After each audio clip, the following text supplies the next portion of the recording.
नमस्कार मित्रांनो. चंद्रयान, आदित्य L1, मंगळयान आणि आता गगनयान. जगभरात भारताचं नाव उंचावणाऱ्या इस्रो बद्दल एक धक्कादायक बातमी समोर आली आहे.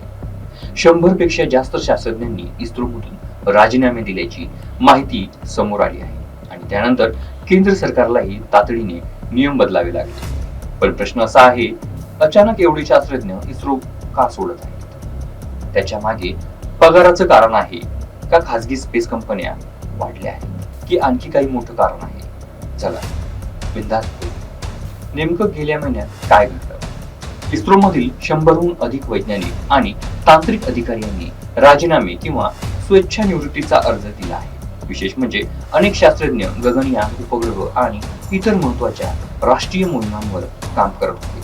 ही संख्या वाढत असल्याचं लक्षात आल्यानंतर डिपार्टमेंट ऑफ स्पेस हे नवीन आदेश काढणं, महत्त्वाच्या प्रकारावर काम करणाऱ्या शास्त्रज्ञांची राजीनामे सहज स्वीकारू नयेत असे निर्देश दिले आहेत. मग शास्त्रज्ञ नोकरी का सोडत आहेत? यामागे एकच कारण नाही, तर अनेक कारण असल्याचे समोर येत आहे. पहिलं कारण म्हणजे खासगी स्पेस कंपन्यांचा वाढता प्रभाव. गेल्या काही वर्षात भारतात स्कायरूट, अग्निकुल, पिक्सेल, दिगंतरा यांच्यासारखे अनेक खासगी अंतराळ कंपन्या सुरू झालेल्या आहेत. या कंपन्या दुसरं कारण करिअर आणि वेतन.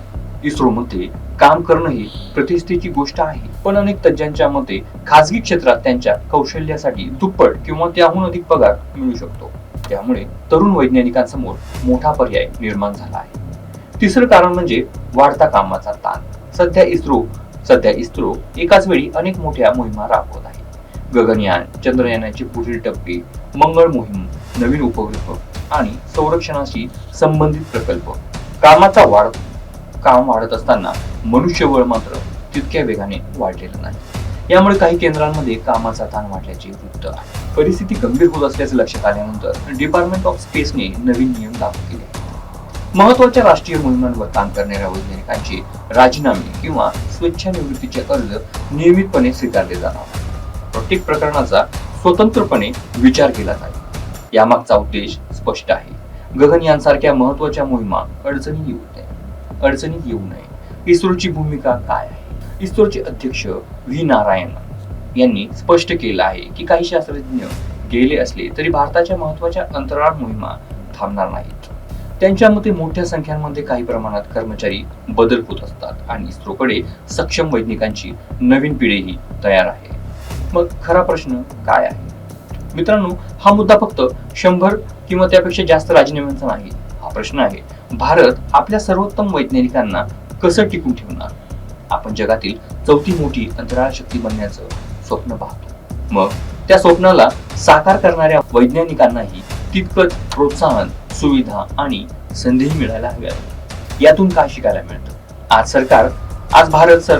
आज भारत स्पेस सेक्टर वेगाने वाढत आहे. सरकारी संस्था आणि खासगी कंपन्या दोन्ही देशासाठी तितक्याच महत्त्वाच्या आहेत. वैज्ञानिक खासगी क्षेत्रात गेले म्हणजे ते देश सोडून गेले असंही नाही. त्यांचं ज्ञान, अनुभव आणि संशोधन हे भारताच्या स्पेस इकोसिस्टमलाच मजबूत करू शकतो. पण जर सरकारी संस्थांमधून सतत अनुभवी लोक बाहेर पडत राहिले तर भविष्यातील मोठ्या मोहिमांवर त्याचा परिणाम होऊ शकतो. चंद्रयान असो, मंगळयान असो की गगनयान, या प्रत्येक यशामागे हजारो वैज्ञानिकांची मेहनत असते. म्हणूनच त्यांना टिकून ठेवणं, त्यांना चांगलं वातावरण देणं आणि त्यांच्या संशोधनाला योग्य पाठबळ देणं ही देशाची जबाबदारी आहे.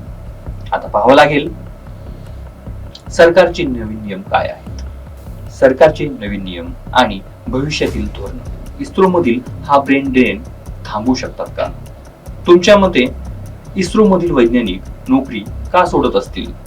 कमी पगार, खाजगी कंपन्यांची आकर्षक ऑफर, कामाचा ताण की आणखी काही कारण? तुमचं मत कमेंटमध्ये नक्की लिहा.